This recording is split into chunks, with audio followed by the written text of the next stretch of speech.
एक बार की बात है, एक जंगल में एक कालू नाम का कौआ लकड़ी काटने का काम किया करता था, जिससे उसके घर का खर्चा चलता था। और दूसरी तरफ एक टूनी नाम की चिड़िया भी इस जंगल में रहा करती थी, जो कि मन की बहुत अच्छी थी। बहुत दिन हो गए हैं मुझे, घर का सारा राशन पानी खत्म हो गया है। ऐसा करती हूँ, बाहर से जाकर राशन पानी ले आती हूँ, वरना तो बाद में बहुत परेशानी आएगी। इतना कहकर टूनी चिड़िया राशन लेने चली जाती है, लेकिन उसको रास्ते में ही एक तितली दिखाई देती है, जो कि जाल से बंधी हुई थी। टूनी चिड़िया उसके बाद उस तितली के पास आकर कहती है, अरे ये क्या, इस बेचारी तितली को यहाँ किसने कैद किया है?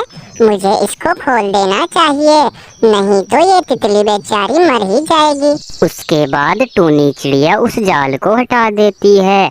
चलो अब घर चलती हूँ, राशन पानी कल ले आऊंगी, क्योंकि अब तो बहुत देर हो चुकी है।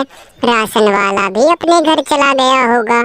ऐसा करती हूँ कि अभी घर चलती हूँ और कल सुबह आकर दोबारा राशन पानी ले जाऊंगी। पता नहीं इस तितली को किसने कैद किया था।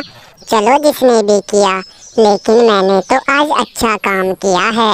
मैंने इस तितली को आजाद कर दिया। अब घर चलती हूँ, देर नहीं करती। उसके बाद टूनी चिड़िया अपने घर आ जाती है और उसके अगले ही दिन वो दोबारा राशन लेने चली जाती है। लेकिन उसके जाने के बाद बहुत तेज बारिश होती है, जिस बारिश के कारण टूनी चिड़िया का घर बारिश की वजह से नीचे गिर जाता है और उसका बहुत नुकसान हो जाता है। थोड़ी देर बाद जब टूनी चिड़िया अपने घर को वापस आती है तो वो हैरान हो जाती है। हे भगवान, ये क्या हो गया मेरे साथ? मेरे पास तो दूसरा घर भी नहीं है और मेरा घर नीचे गिर गया है। अब मैं कहाँ जाऊंगी? दूसरों पक्षियों के पास तो दूसरे घर रहते हैं और मेरे पास तो कोई दूसरा घर भी नहीं है। अब मैं कहाँ जाऊंगी? मेरी तो कुछ समझ नहीं आ रहा। ऐसा करती हूँ, कालू जी के पास चलती हूँ, 2-4 दिन उनके घर में रह लूंगी, फिर मैं अपना नया घर बना लूंगी। उसके बाद टूनी चिड़िया कालू के घर आ जाती है। कालू जी, अरे कालू जी, दरवाजा खोलिए जरा, मैं आई हूँ टूनी चिड़िया। मेरा घर बारिश में टूट गया है, कृपया करके दरवाजा खोलिए, बाहर बहुत तेज बारिश हो रही है। अरे हाँ हाँ टूनी चिड़िया, अभी रुको, मैं दरवाजा खोल रहा हूँ।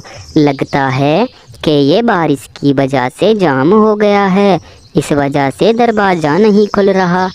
पता नहीं कहाँ कहाँ से आ जाते हैं और मेरे ही घर में जगह मिली है क्या इन पक्षियों को? किसी और के घर जाकर क्यों नहीं रहते ये? कालू जी, किसी भारी चीज से मारिए दरवाजे को, इससे दरवाजा बहुत जल्दी खुलेगा। देखो टूनी चिड़िया, मेरा दरवाजा नहीं खुल रहा और ना ही मैं इसको खोलना चाहता हूँ। तुम चुपचाप यहाँ से चली जाओ, क्योंकि तुम्हारी वजह से मेरा घर भी टूट जाएगा। क्योंकि मेरा घर इतना मजबूत नहीं है कि 2 पक्षियों का वजन उठा ले। अब तुम चुपचाप यहाँ से चली जाओ, मैं इस घर में किसी को नहीं बुलाता। मेरे सिवाय इस घर में कोई और नहीं रह सकता। तुम यहाँ से चली जाओ और किसी और के घर में जाकर रह लो।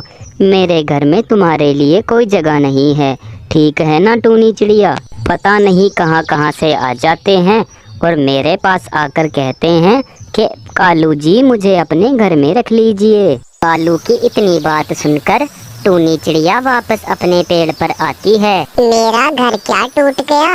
मेरी तो कोई मदद करने को तैयार नहीं हो रहा है।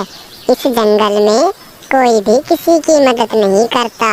मैं इस जंगल से ही चली जाऊंगी, क्योंकि इस जंगल में मेरे हिसाब के पक्षी नहीं रहते। इस जंगल में कोई पक्षी दूसरे पक्षी की मदद नहीं करना चाहता। ऐसे जंगल में तो मैं बिल्कुल भी नहीं रहूंगी। मैं कल सुबह ही इस जंगल से जाकर दूसरे जंगल में रहने लगूंगी। उसके अगले ही दिन टूनी चिड़िया उस जंगल से जा ही रही थी, तभी उसके सामने एक परी आती है। चिड़िया, तुम इतनी परेशान क्यों हो रही हो? कोई परेशानी हो तो मुझसे बताओ चिड़िया। मेरा घर बारिश में टूट गया है, जिस वजह से मैं बहुत ज्यादा परेशान हो रही हूँ। लेकिन आप कौन हैं? मैं तो आपको जानती भी नहीं। 2 दिन पहले तुमने एक तितली की जान बचाई थी चिड़िया, और मैं वही तितली हूँ। मैं तुम्हें उस टाइम पर तो कुछ नहीं दे पाई, लेकिन मैं तुम्हारे लिए आज बहुत कुछ लेकर आई हूँ। मेरे पास तुम्हें देने के लिए कुछ जादुई मटर के बीज हैं, जिनसे तुम्हारी सारी परेशानी दूर हो जाएगी। जो मटर के बीज मैं तुम्हें देने वाली हूँ, उन्हें तुम सुबह जाकर अपने खेत में बखेर देना। ये लो, ये रहे वो मटर के बीज, और सुबह सवेरा जाकर बखेर देना इन दानों को। उसके अगले ही दिन टूनी चिड़िया सारे बीजों को अपने खेत में बखेर देती है, और बीज बखेरने के बाद बीज तो मैंने बखेर दिए हैं, लेकिन जैसा उस परी ने कहा है, अगर बिल्कुल वैसा ही हो जाए तो मेरी तो सारी परेशानियां दूर हो जाएंगी। अब चलती हूँ, कुछ दिनों बाद आकर देखूंगी कि इन जादुई बीजों पर फूल आता है या नहीं आता है। उसके बाद टूनी चिड़िया अपने घर वापस आ जाती है, और कुछ दिनों बाद टूनी चिड़िया वापस अपने खेत पर जाकर देखती है। अरे ये क्या, इन बीजों पर तो सही में पौधे आ गए हैं। इसका मतलब उस परी ने सही कहा था। अब मेरी सारी परेशानियां दूर हो जाएंगी। अब इन मटर को बेचकर मैं अपना अच्छा सा घर बनाऊंगी, और सभी बेसहारा पक्षियों की भी मदद करूंगी। अब तो मेरी सारी परेशानियां दूर हो जाएंगी। बस 2-4 दिन में इन पौधों पर फल भी आ जाएंगे। फिर मैं उन सभी मटर को निकाल कर बाजार में बेच आऊंगी। अब चलती हूँ, और 2-4 दिन बाद आकर देखूंगी। और मुझे पानी का भी पूरा ध्यान रखना होगा।